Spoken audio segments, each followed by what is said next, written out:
Hello students, स्वागत है आप सभी का हमारे यूट्यूब चैनल आर.एस. गुरु एकेडमी पर।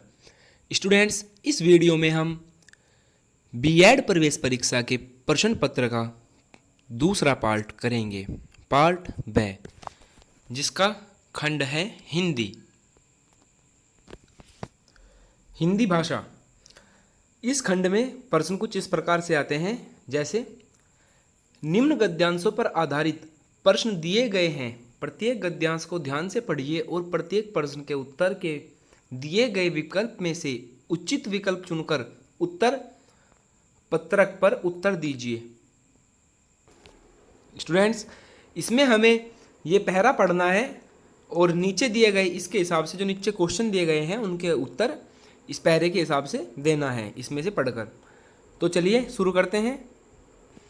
अगर आपने अभी तक हमारे चैनल को सब्सक्राइब नहीं किया है तो जल्दी से जल्दी सब्सक्राइब करें। तो वीडियो शुरू करते हैं। भारत के हिंदी प्रदेशों के जिन लोगों ने हिंदी के पौधे को अपने त्याग से सींचा है, उनमें दक्षिण भारतीयों का विशेष योगदान रहा है। पुनर्जागरण के समय जनता में देशाभिमान और राष्ट्रीयता की भावना पैदा करना आवश्यक था। अतएव पूज्य बापूजी ने देश को सबल बनाने और स्वतंत्रता संग्राम को आगे बढ़ाने के लिए हिंदी को ही माध्यम के रूप में स्वीकार किया। समूचे देश के लिए एक ही सामान्य भाषा का बल दिया। बापूजी ने के प्रयत्नों के कारण ही दक्षिण भारत में हिंदी प्रचार का कार्य शुरू हुआ। राजश्री पुरुषोत्तम दास टंडन ने भी उनका साथ दिया। चेन्नई मद्रास में सन 1919 में हिंदी साहित्य सम्मेलन दक्षिण प्रचार कार्यालय के रूप में हिंदू प्रचार सभा की स्थापना हुई। हिंदी का प्रचार करने के लिए बापू ने अपने पुत्र श्री देवदास गांधी और उनके साथ स्वामी सत्यदेव जी परिवारजक को चेन्नई मद्रास भेजा तथा दक्षिण के नवयुवकों को हिंदी की शिक्षा दिलाने के लिए इलाहाबाद भेजा। हिंदी प्रचारक को तैयार करना ही बापूजी का प्रमुख कार्य बना। सन 1924 में दक्षिण भारत हिंदी प्रचार सभा की स्थापना करने का सारा श्रेय बापूजी को है। महर्षि दयानंद ने अपनी भाषा गुजराती के बजाय हिंदी में ही सत्यार्थ प्रकाश की रचना करके भारतीयता का परिचय दिया। उसी तरह बापू ने गुजराती या अन्य किसी विशिष्ट प्रदेश की भाषा को न अपनाते हुए भारत के जन को भाषा हिंदी को ही भारत के राष्ट्रभाषा के रूप में स्वीकार किया। इस प्रकार हिंदी राष्ट्रीयता के प्रचार का माध्यम बनी। उसे भारतीयता का प्रतीक समझा जाने लगा। तो अब इसके आधार पर हमारा पहला क्वेश्चन है यहाँ पर, पुनर्जागरण के समय जनता में किस प्रकार की भावना पैदा करना जरूरी था? ऑप्शन ए अक्षेत्रीयता, बी जातीयता, सी राष्ट्रीयता या डी नैतिकता। तो इसका उत्तर है हमारा पैराग्राफ के हिसाब से देखेंगे। पुनर्जागरण के समय जनता में देशाभिमान और राष्ट्रीयता की भावना पैदा करना आवश्यक था। तो उत्तर हमारा क्या होगा? राष्ट्रीयता। पुनर्जागरण के समय जनता में राष्ट्रीयता की भावना पैदा करना आवश्यक था। देशाभिमान और राष्ट्रीयता की भावना के अभाव में पुनर्जागरण के विषय में सोचना कोरी कल्पना है। नेक्स्ट क्वेश्चन है हमारा, हिंदी भाषा को संपूर्ण देश में अपनाए जाने पर जोर किसने दिया? ए पुरुषोत्तम दास टंडन जी, बी देवदास गांधी, सी बापू जी या डी दयानंद सरस्वती। तो उत्तर है सी बापूजी। बापूजी महात्मा गांधी ने स्वतंत्रता संग्राम के दौरान हिंदी भाषा को अपनाए जाने पर विशेष जोर दिया। नेक्स्ट क्वेश्चन है हमारा, हिंदू प्रचार सभा की स्थापना हुई? ए 1918, बी 1919, सी 1920 या डी 1921। तो उत्तर है हमारा बी 1919। मद्रास चेन्नई में सन 1919 ईस्वी में हिंदी साहित्य सम्मेलन के दक्षिण प्रचार कार्यालय के रूप में हिंदू प्रचार सभा की स्थापना हुई। नेक्स्ट क्वेश्चन है क्वेश्चन नंबर 4, सत्यार्थ प्रकाश की रचना की गई? ए हिंदी में, बी गुजराती में, सी तेलुगु में या डी बांग्ला में। तो इसका उत्तर है ए हिंदी में। दयानंद सरस्वती जी ने अपनी मातृभाषा गुजराती को छोड़कर सत्यार्थ प्रकाश की रचना हिंदी में की थी। नेक्स्ट क्वेश्चन, दक्षिण के नवयुवकों को हिंदी की शिक्षा हेतु कहाँ भेजा गया? ए चेन्नई, मद्रास, बी पुणे, सी कलकत्ता या डी इलाहाबाद? उत्तर है डी इलाहाबाद। इलाहाबाद हिंदी भाषा का प्रमुख केंद्र था, अतः दक्षिण के नवयुवकों को हिंदी की शिक्षा देने के लिए इलाहाबाद भेजा गया। नेक्स्ट टाइप के क्वेश्चन है हिंदी में, नीचे दिए गए वर्ग में दिए गए विकल्पों में से तत्सम शब्द का चयन कीजिए। नीचे कुछ सब 4 ऑप्शन दिए गए हैं, इन 4 ऑप्शन में से जो तत्सम है उसका हमें चयन करना है। तो 56 से 58 तक इसी टाइप के क्वेश्चन है, मतलब 6 से लेकर 8। ये 56 से 58 सीरियल इसलिए है क्योंकि हमने आधा पेपर दूसरी वीडियो में किया हुआ है, जिसका लिंक हम डिस्क्रिप्शन में डाल देंगे, और आधा पेपर हम इस वीडियो में पूरा करेंगे। एक पार्ट जो सामान्य ज्ञान जनरल नॉलेज का पार्ट था वो हमने पहले दूसरी वीडियो में बना दिया है, और हिंदी वाला पार्ट हम इस वीडियो में आपके लिए लेकर आए हैं। तो 56 है, जश्न, निठुर, मीत या कमल। इसमें तत्सम शब्द क्या है? डी कमल। इसमें जश्न मतलब जश्न का, कर्तव्य कर्तव्य का, तथा मीत मित्र का तद्भव है, जबकि कमल कमल का तत्सम है, अतः विकल्प डी सही है। नेक्स्ट क्वेश्चन है हमारा, ऑप्शन दिया गया है ए स्वपन, बी निठुर, सी आस या डी छः। इनमें से हमको क्या बताना है? तत्सम। तो क्या होगा? उत्तर हमारा होगा ए। कैसे? इसमें निठुर निष्ठुर का, आस आशा का और छः षट का तद्भव है, जबकि स्वपन सपना का तत्सम है, अतः विकल्प ए सही है। नेक्स्ट क्वेश्चन, ऑप्शन ए ऐक्य, बी और, सी ओस, ऑप्शन डी ऐसा। उत्तर है हमारा इसका ए और, अवर का, ओस अवश्य का और ऐसा ईदृश्य का तद्भव है, जबकि ऐक्य एका का तत्सम है, अतः विकल्प ए सही है। क्वेश्चन नंबर 59 से 61 तक, निम्नलिखित प्रत्येक वाक्य खंड के लिए उसके नीचे दिए गए विकल्पों में से सही शब्द चुनिए। जो मापा न जा सके। ऑप्शन ए अपरिमेय, बी अपमेय, सी ऑप्शन सी अपांग और डी अभ्यास। उत्तर है हमारा ए। जो मापा न जा सके वाक्यांश के लिए एक शब्द अपरिमेय, अन्य विकल्प बी सी और डी के शब्द के लिए वाक्यांश क्रमशः होंगे। जो पीने योग्य न हो उसे क्या बोल लेंगे? जिसके कोई अंग न हो उसको क्या बोल लेंगे? अपांग। और कोई कार्य स्वभाव वश करते रहने की क्रिया को अभ्यास बोलते हैं। नेक्स्ट क्वेश्चन है, जो कम जानता हो। ऑप्शन ए अल्पज्ञ, बी अज्ञ, सी अल्पभाषी या डी अलौकिक। तो इसका उत्तर होगा हमारा ए अल्पज्ञ। जो बहुत कम जान या जो कम जानता हो उसको क्या बोलेंगे? अल्पज्ञ। अज्ञ के लिए क्या होता है? जो कुछ न जानता हो। जो कम बोलने वाला हो उसके लिए अल्पभाषी, और जो इस लोक में संभव न हो उसके लिए क्या होता है? अलौकिक। नेक्स्ट, जो नहीं हो सकता। ए असंभव, बी असाध्य, सी अष्टमी या डी अहमनीयता। तो इसका आंसर भी हमारा ए है, असंभव। जो नहीं हो सकता असंभव। और असंध्या के लिए क्या होगा? ठीक होना। असाध्य का मतलब होता है किसी रोग का ठीक न होना, मतलब जो कोई रोग ज़्यादा ही कठिन रोग होता है जो बहुत दिनों तक भी ठीक नहीं हो पाता। और अष्टमी चंद्रमास के किसी पक्ष की 8वीं तिथि एवं अहंकार पूर्वक अपने को सबसे बड़ा समझना। नेक्स्ट क्वेश्चन है हमारा, कौन हिंदी की उपभाषा नहीं है? ए मराठी, बी पश्चिमी हिंदी, सी पूर्वी हिंदी, डी राजस्थानी। तो इसका उत्तर है ए मराठी। मराठी महाराष्ट्र राज्य में बोली, महाराष्ट्र राज्य की बोली है। हिंदी की 5 उपभाषाएं हैं जिनमें आधुनिक बोलियों का विकास हुआ है, जिनका विवरण निम्न है। उपभाषा पश्चिमी हिंदी, इसकी बोलियां हैं कोरवी, खड़ी बोली, हरियाणवी, दक्षिणी, ब्रजभाषा, बुंदेली और कन्नौजी।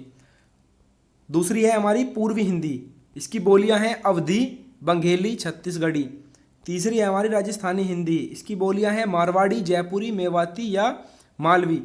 चौथी है पहाड़ी हिंदी, इसकी बोलियां हैं कुमायूनी, गढ़वाली। पांचवी है बिहारी हिंदी, इसकी बोलियां हैं भोजपुरी, महगी और मैथिली। Next question number 63। यहाँ पर हमें विलोम शब्द बताना है, अंडरलाइन जो शब्द हुआ है उसका विलोम बताना है। मित्र को वफादार होना चाहिए। ऑप्शन ए बेवफा, बी लायक, सी लचीला, डी रूपवान। इसका विलोम क्या होगा? ए बेवफा। नेक्स्ट, इसमें विकल्प बी, सी में डी कर्मशः, नालायक, कड़ा और कुरूप के विलोम हैं, जबकि बेवफा प्रश्नगत शब्द वफादार का विलोम है। नेक्स्ट क्वेश्चन है हमारा, ईश्वर सब जगह व्याप्त है, व्याप्त का विलोम बताना है। ए अव्यापक, बी अव्याप, सी अव्याप्त या डी अव्यस्त। तो उत्तर है हमारा सी। यहां ए, बी और डी विकल्प क्रमशः व्यापक, व्याप्य और व्यस्त के विलोम हैं, जबकि अव्याप्त व्याप्त का सही विलोम होने के कारण सही उत्तर सी है। नेक्स्ट क्वेश्चन, यहां पर हमें संधि के प्रकार का चयन करना है कि इसमें कौन सी संधि है। क्वेश्चन, कपीस। ऑप्शन है ए दीर्घ संधि, बी गुण संधि, सी वृद्धि संधि या डी अयादि संधि। तो इसका उत्तर है हमारा ए दीर्घ संधि। कपीस शब्द में दीर्घ संधि है, इसका संधि विच्छेद कपि प्लस ईश, ई इक्वल टू बड़ी ई है। यदि प्रथम शब्द के अंत में ह्रास अथवा दीर्घ ए, ई, उ, री में से कोई एक वर्ण हो और द्वितीय शब्द के आदि में ह्रास या दीर्घ उसी का समान वर्ण हो तो दोनों के स्थान पर क्रमशः आ, ई, उ, री हो जाता है। Next question, Digambar. ए वृद्धि संधि, बी दीर्घ संधि, सी अयादि संधि या डी व्यंजन संधि। तो उत्तर है यहां पर डी दिगंबर अर्थात दिक प्लस अंबर में व्यंजन संधि होगी। इसके नियम के अनुसार यदि कै, च, ट, त, प के बाद वर्गों का तृतीय अथवा चतुर्थ वर्ग ग, घ, ज, झ, ड, अय, त, द, ध, ब, भ अथवा य, र, ल, व अथवा कोई स्वर हो तो कै, च, ट, त, प के स्थान पर उसी वर्ग का तीसरा अक्षर हो जाता है। नेक्स्ट है हमारा ऋजु का विलोम है। ऑप्शन ए सरल, ऑप्शन बी सीधा, ऑप्शन सी तिर्यक, ऑप्शन डी वक्र। तो इसका उत्तर है यहां पर डी वक्र। ऋजु का विलोम वक्र है। सरल का विलोम कुटिल, कठिन, सीधा का विलोम टेढ़ा तथा उल्टा है। नेक्स्ट क्वेश्चन है हमारा, हिंदी की आदि जननी क्या है। Option A Pali, option B Sanskrit, option C Apabhramsha, option D प्राकृत। तो उत्तर है यहां पर बी संस्कृत। वैदिक संस्कृत से हिंदी भाषा का विकास हुआ। संस्कृत भाषा के तत्व भारत की सभी भाषाओं में समान रूप से मिलते हैं। जिस रूप में आज हिंदी बोली में समझी जाती है वह खड़ी बोली का साहित्यिक रूप है, जिसका विकास मुख्यतः 19वीं शताब्दी के प्रारंभ में हुआ।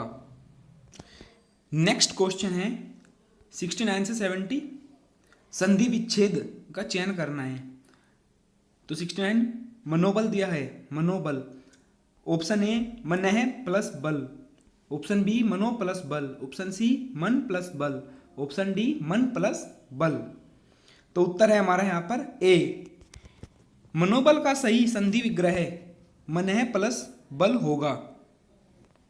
नियम अनुसार यदि विसर्ग के पहले ए हो और वर्गों के प्रथम तथा द्वितीय वर्ण को छोड़कर अन्य कोई वर्ण अथवा य, र, ल, व, है हो और ए और विसर्ग का ओ हो जाता है, अतः विकल्प ए सही उत्तर है।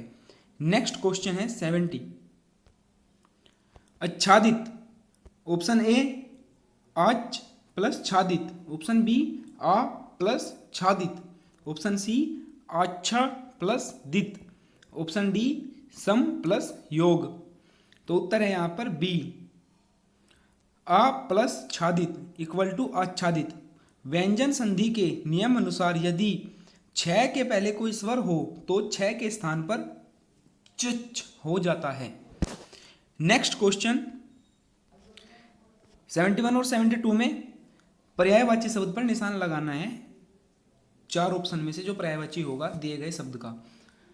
तो 71 है तोय, ऑप्शन ए वाणी, ऑप्शन बी वायु, ऑप्शन सी अग्नि और ऑप्शन डी जल।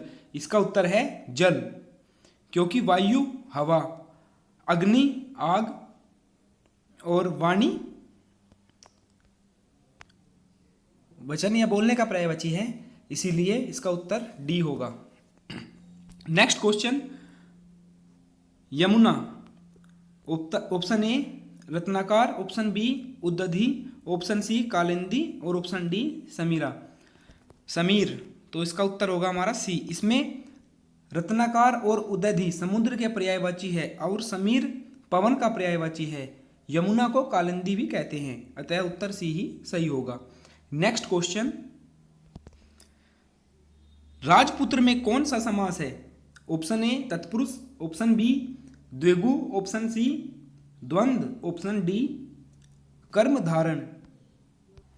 इसका आंसर है हमारा ए। राजपुत्र में तत्पुरुष समास है। जिस समास के अंतिम पद प्रधान होता है उसे तत्पुरुष समास कहते हैं। सामान्यतः इसमें प्रथम पद विशेषण और दूसरा पद विशेष्य होता है तथा कारको कर्ता में संबोधन को छोड़कर की विभक्ति प्रथम पद और दूसरे पद के बीच लुप्त होती है। जैसे राजपुत्र का राजा का पुत्र, षष्ठी विभक्ति तत्पुरुष संबंध तत्पुरुष। रोगग्रस्त रोग से ग्रस्त, तृतीय विभक्ति तत्पुरुष करण तत्पुरुष। नेक्स्ट क्वेश्चन नंबर 74 और 75 में मुहावरे दिए हुए हैं, उनका सही अर्थ बताना है। तो 74 है अंधेरे का दीपक, इसका पहला ऑप्शन है आशा का दीपक, बी इकलौता पुत्र, सी शोषित को न्याय दिलाने वाला या डी इनमें से कोई नहीं। तो इसका उत्तर है हमारा बी इकलौता पुत्र। अंधेरे का दीपक इकलौता पुत्र को कहते हैं। अन्य दोनों विकल्प इस मुहावरे में सही अर्थ नहीं है, अतः विकल्प बी सही उत्तर है। आशा का दीपक और शोषित को न्याय दिलाने वाला इस मुहावरे का सही अर्थ नहीं बैठता। तो नेक्स्ट क्वेश्चन है अंधे के हाथ बटेर लगना। ऑप्शन ए अचानक कोई लाभ होना, ऑप्शन बी बिना परिश्रम से भारी चीज मिल जाना, ऑप्शन सी भाग्य से कोई वस्तु मिलना या ऑप्शन डी अंधेरी नगरी। तो इसका उत्तर है हमारा बी। अंधेरे के हाथ बटेर लगना का अर्थ अंधे के हाथ बटेर लगने का अर्थ बिना परिश्रम के भारी चीज मिलना है, जबकि विकल्प बी में अंधेरी नगरी का अर्थ है जहां धांधली हो, अतः विकल्प बी सही है। तो अंधे के हाथ बटेर लगने मुहावरे का जो सही विकल्प उत्तर होगा वो क्या होगा? बिना परिश्रम से भारी चीज मिल जाना। Next question number 76 Prithviraj Raso किस काल की रचना है? ऑप्शन ए आदिकाल, ऑप्शन बी रीतिकाल, ऑप्शन सी भक्तिकाल या ऑप्शन डी आधुनिक काल। तो उत्तर है ए आदिकाल।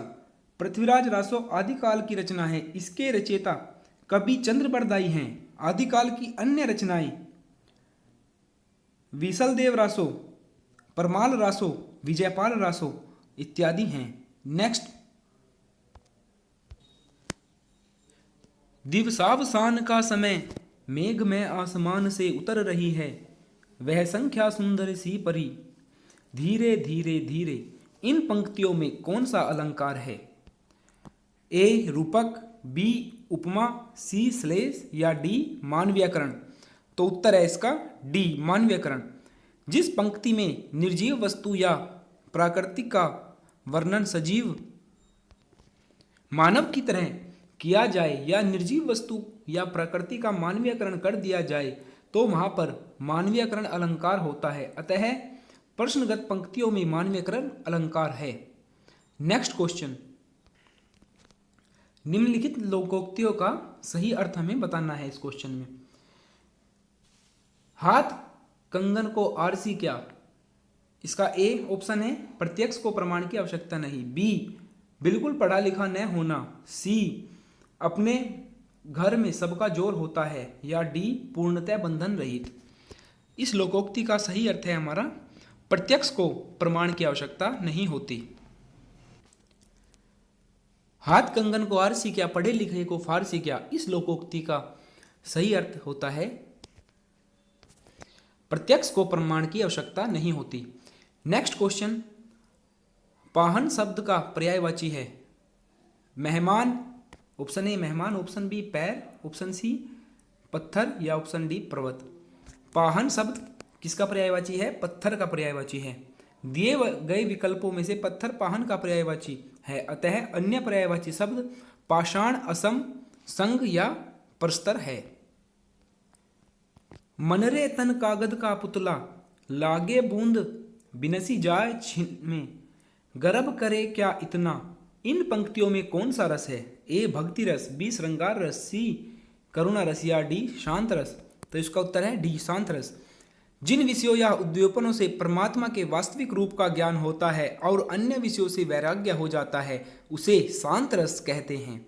नेक्स्ट क्वेश्चन, बैशाख की अमावस्या को बरगद के पेड़ की पूजा ... औरतें करती हैं। तो ऑप्शन है यहाँ पर, इस खाली स्थान को भरना है। ए कुंवारी, बी सुहागिन, सी विधवा, या डी प्रौढ़ा। तो यहाँ पर उत्तर है बी सुहागिन। बरसाइत त्योहार बैसाखी की अमावस्या को मनाया जाता है। बैसाख की अमावस्या को एक त्योहार मनाया जाता है जिसका नाम है बरसाइत, जिसमें सुहागिन औरतें अपने सुहाग की रक्षा के लिए बरगद के पेड़ की पूजा करती हैं। नेक्स्ट क्वेश्चन, मनुष्य का बड़ा ममतत्व प्रेमी है। यहाँ पर खाली स्थान भरना है। ऑप्शन ए तन, ऑप्शन बी मन, ऑप्शन सी धन, या ऑप्शन डी हृदय। तो उत्तर है यहाँ पर ऑप्शन डी हृदय। मनुष्य के अंदर ममता, क्रोध, ईर्ष्या, घृणा आदि का संबंध हृदय से होता है। नेक्स्ट क्वेश्चन, ज्योत्सना नाटक लिखा है। Option A Sumitra Nandan Pant ji, option B Jaishankar Prasad, option C Mahadevi Verma, या ऑप्शन डी गुलाब राय। उत्तर है ए ज्योत्सना नाटक की रचना का श्रेय सुमित्रा नंदन पंत को है। वीणा, ग्रंथि, पल्लव, युगवाणी, गुंजन, लोकायत आदि इनके प्रसिद्ध काव्य ग्रंथ हैं। नेक्स्ट क्वेश्चन, कंकाल उपन्यास की रचना किसने की है? Option A Vrindavan Lal Verma, option B Acharya Chatursen Shastri, option C Jaishankar Prasad, या ऑप्शन डी शिवानी। तो यहाँ पर उत्तर है ऑप्शन सी कंकाल जयशंकर प्रसाद का उपन्यास है। कामायनी इनके द्वारा लिखित एक महाकाव्य है जिसमें श्रद्धा एवं मनु की कहानी को चित्रित किया गया है। नेक्स्ट क्वेश्चन,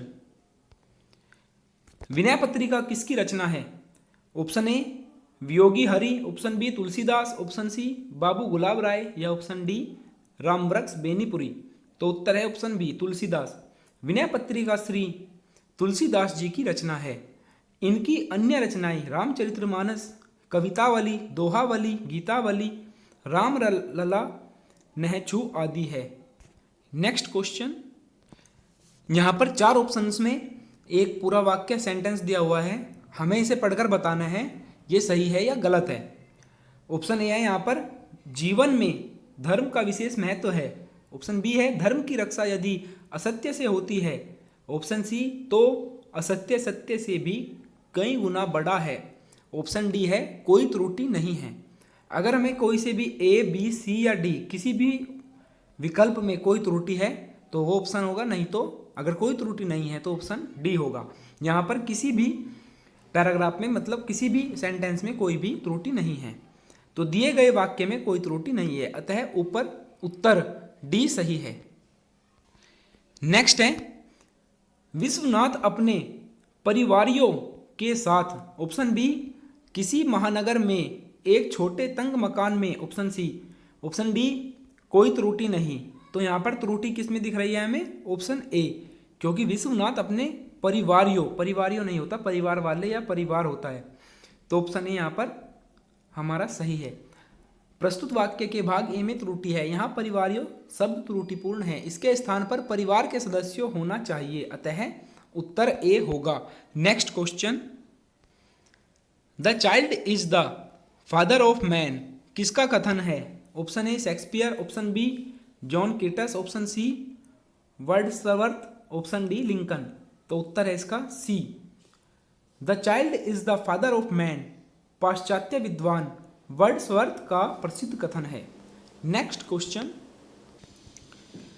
जो यह सोचकर भयभीत रहता है कि कहीं हार न जाए वह निश्चित रूप से हारेगा, यह वाक्य कथन किसका है? ऑप्शन ए अरस्तु, option B Mussolini, option C Napoleon Bonaparte या option D Julius Caesar. Napoleon Bonaparte ने कहा था, जो यह सोचकर भयभीत रहता है कि कहीं हार न जाए वह निश्चित रूप से हारेगा। नेपोलियन बोनापार्ट एक साहसी एवं महत्वाकांक्षी व्यक्ति था, तो इसका उत्तर हमारा सी होगा। नेक्स्ट क्वेश्चन, बैर क्रोध का आचार या मुरब्बा है, यह किसकी उक्ति है? Option A Acharya Hazari Prasad Dwivedi, option B Balkrishna Bhatt, option C Ramchandra Shukla और ऑप्शन डी दिनकर। तो उत्तर है यहाँ पर सी। प्रस्तुत पंक्ति बैर क्रोध का आचार या मुरब्बा है आचार्य रामचंद्र शुक्ल की पंक्ति है। हिंदी साहित्य का इतिहास जैसी ग्रंथावली तुलसीदास, बुद्धिचरित्र, अभिमन्युवध आदि ग्रंथों की रचना का श्रेय इन्हें प्राप्त है। नेक्स्ट क्वेश्चन, दीन दुखियों की सेवा ही ईश्वर की सबसे बड़ी पूजा है। प्रेम की भाषा शब्द रहित है, जीवन का तद्भव भी शब्द से परे है, यह किसकी पंक्तियां हैं? Option A Rajendra Prasad, B Vivekananda, C Premchand, D Swami Hit Vrindavan लाल। तो ऑप्शन है बी स्वामी विवेकानंद जी। प्रस्तुत पंक्तियां स्वामी विवेकानंद जी की हैं। इन्होंने रामकृष्ण मिशन की स्थापना की तथा 1893 में शिकागो में आयोजित प्रथम विश्व धर्म महासभा में भारत की ओर से भाग लिया था। नेक्स्ट क्वेश्चन, परमेश्वर का स्मरण न करना बड़े शौक का विषय है। शौक, तो यहां पर ऑप्शन दिया है ए भक्ति न करना, बी आस्तिक न होना, सी नास्तिक न होना, डी विरक्त होना। जो अंडरलाइन शब्द है परमेश्वर का स्मरण न करना, इसका उत्तर क्या होगा यहाँ पर, मतलब अर्थ क्या होगा? परमेश्वर का स्मरण न करना वाक्यांश के लिए उचित पर्याय भक्ति न करना होगा, क्योंकि भक्ति से तात्पर्य अपने आराध्य के प्रति निष्ठा एवं अनुराग से है, अतः ऑप्शन ए हमारा सही होगा। नेक्स्ट क्वेश्चन, धन की प्यास जल की प्यास से कहीं बढ़कर दुखदायिनी है। ऑप्शन ए अभिलाषा, ऑप्शन बी जिज्ञासा, ऑप्शन सी लालसा, ऑप्शन डी पिपासा। धन की प्यास जल की प्यास, इसका पर्याय क्या हो सकता है यहाँ पर? लालसा। धन की प्यास जल की प्यास के लिए उचित पर्याय शब्द लालसा होगा। अभिलाषा से आशय है इच्छा तथा जिज्ञासा से आशय है किसी वस्तु के बारे में जानने की इच्छा, अतः हमारा उत्तर यहाँ पर सी सही होगा। नेक्स्ट क्वेश्चन, जिसकी आवश्यकता जितनी कम होती है वह उतना ही अधिक सुखी होता है। उतना ही अधिक सुखी, इसका पर्याय क्या होगा यहाँ पर? ए संतुष्ट, बी संयमी, सी तुच्छ या डी परोपकारी। मतलब जिस मनुष्य की आवश्यकता जितनी कम होती है वह उतना ही अधिक सुखी होता है। तो यहाँ पर उतना ही अधिक सुखी का मतलब जो व्यक्ति संतुष्ट होगा वह सुखी होगा। यहाँ उतना ही अधिक सुखी वाक्यांश के लिए पर्याय शब्द संतुष्ट होगा, न कि संयमी, तुष्ट और परोपकारी, अतः उत्तर ए हमारा सही विकल्प होगा। नेक्स्ट क्वेश्चन 95 और 96 में प्रश्नों में एक शब्द की वर्तनी अशुद्ध है, उसकी पहचान करनी है। ऑप्शन ए उपरोक्त, ऑप्शन बी ऊर्मी, ऑप्शन सी संघर्षण, ऑप्शन डी संप्रेक्षण। तो यहां पर ऑप्शन ए उपरोक्त, अशुद्ध वर्तनी वाला शब्द उपरोक्त है, इस शब्द की शुद्ध वर्तनी उपयुक्त है, अतः उत्तर ए सही है। नेक्स्ट क्वेश्चन, भेष उत्तरीय, प्रत्यक्ष, डी प्रताड़ित, तो यहाँ पर आंसर होगा सी, प्रत्यक्ष। यहाँ अशुद्ध वर्तनी वाला शब्द प्रत्यक्ष है, इसकी शुद्ध वर्तनी है प्रत्यक्ष। नेक्स्ट क्वेश्चन 97 और 98, निम्नलिखित प्रत्येक प्रश्न में वाक्यांश दिए हैं, वर्ग के सामने कोष्टक में दिए गए निर्देश के अनुसार वाक्य का चयन कीजिए। 97, विधिवाचक वाक्य। ऑप्शन ए, ईश्वर की यह सृष्टि कैसी विचित्र है। ऑप्शन बी, सूर्यदेव प्रतिदिन प्रातःकाल पूर्व दिशा में दर्शन देते हैं। ऑप्शन सी, यहाँ कोई अमर होकर नहीं आया है। ऑप्शन डी, कैसी भयंकर गर्मी पड़ रही है। गर्मी तो बहुत भयंकर पड़ रही है। यहाँ पर सही उत्तर है बी, ऑप्शन बी, क्योंकि विधिवाचक वाक्य, विधि के अनुसार क्या होगा, सूर्यदेव प्रतिदिन प्रातःकाल पूर्व दिशा में दर्शन देते हैं। इसकी व्याख्या देखिए, दिए गए वाक्यों में विधिवाचक वाक्य है सूर्यदेव प्रतिदिन प्रातःकाल पूर्व दिशा में दर्शन देते हैं। विकल्प ए और बी प्रश्नवाचक वाक्य है तथा विकल्प सी निषेधवाचक वाक्य है। ए और डी प्रश्नवाचक वाक्य है तथा विकल्प सी निषेधवाचक वाक्य है। नेक्स्ट क्वेश्चन, संयुक्त वाक्य। ऑप्शन ए, मैं आपके यहां गया था परंतु भेंट नहीं हो सकी। ऑप्शन बी, पुरस्कार वह पाता है जो परिश्रम करता है। ऑप्शन सी, तालाब के किनारे मेंढक टर टर कर रहे हैं। ऑप्शन डी, आपका स्वास्थ्य कैसा है। तो उत्तर है यहाँ पर ऑप्शन ए। पूरा वाक्यांश यहाँ पर क्या है, मैं आपके यहाँ गया था परंतु भेंट नहीं हो सकी। दिए गए वाक्यों में संयुक्त वाक्य है, मैं आपके यहाँ गया था परंतु भेंट नहीं हो सकी, क्योंकि इस वाक्य में दो वाक्यों मैं आपके यहाँ गया था और भेंट नहीं हो सकी को परंतु संयोजक द्वारा जोड़ा गया है, इसीलिए यहाँ पर संयुक्त वाक्य ऑप्शन ए होगा। नेक्स्ट क्वेश्चन 99, तत्सम शब्द है ए गहरा, बी तीखा, सी अटारी या डी निष्ठुर। उत्तर है यहाँ पर डी। गहरा गंभीर का, तीखा तीक्ष्ण का, अटारी अट्टालिका का तद्भव रूप है, जबकि निष्ठुर निठुर का तत्सम रूप है, अतः विकल्प डी सत्य है। नेक्स्ट और आज का लास्ट क्वेश्चन है हमारे प्रश्न पत्र का, क्वेश्चन नंबर 100। वैसे तो प्रश्न पत्र में 200 प्रश्न आते हैं, लेकिन हमने 2 पार्ट पूरे कर दिए हैं, पार्ट ए और बी। हिंदी में खंड ए और ब, एक खंड सामान्य ज्ञान का और दूसरा खंड हिंदी का। लास्ट क्वेश्चन है, गुप्ता जी की रचनाओं में व्याप्त खालिस्तान के फलस्वरूप इन्हें राष्ट्र कवि का विरुद्ध मिला। ऑप्शन ए मातृ प्रेमी, ऑप्शन बी भक्ति प्रेमी, ऑप्शन सी नारी प्रेम या ऑप्शन डी राष्ट्र प्रेम। तो उत्तर है डी राष्ट्र प्रेम। गुप्ता जी की रचनाओं में व्याप्त राष्ट्र प्रेम के फलस्वरूप इन्हें राष्ट्र कवि का विरुद्ध या अवार्ड कह दे पुरस्कार मिला। गुप्ता जी की रचनाओं में राष्ट्रीय भावना की प्रधानता होती है, जिसके फलस्वरूप इन्हें राष्ट्र कवि का दर्जा मिला है। तो स्टूडेंट्स आज के लिए इतना ही। वीडियो अगर आपको अच्छी लगी है तो वीडियो को ज़्यादा से ज़्यादा लाइक करें, शेयर करें, हमारे चैनल को सब्सक्राइब करें और जो भी छात्र बीएड संयुक्त प्रवेश परीक्षा की तैयारी कर रहे हैं उन सब के पास इस वीडियो को शेयर करें, जिससे कि उनको हेल्प मिले और आगे भी हम प्रश्न पत्र को सोल्व करते रहेंगे। इसलिए हमारे चैनल को जल्द से सब्सक्राइब करें। हमारे टेलीग्राम ग्रुप को भी आप ज्वाइन कर सकते हैं। इस वीडियो का पहला पार्ट भी डिस्क्रिप्शन में डाल दिया है और टेलीग्राम ग्रुप को भी हम लिंक को डिस्क्रिप्शन में डाल देंगे। धन्यवाद। जय हिंद।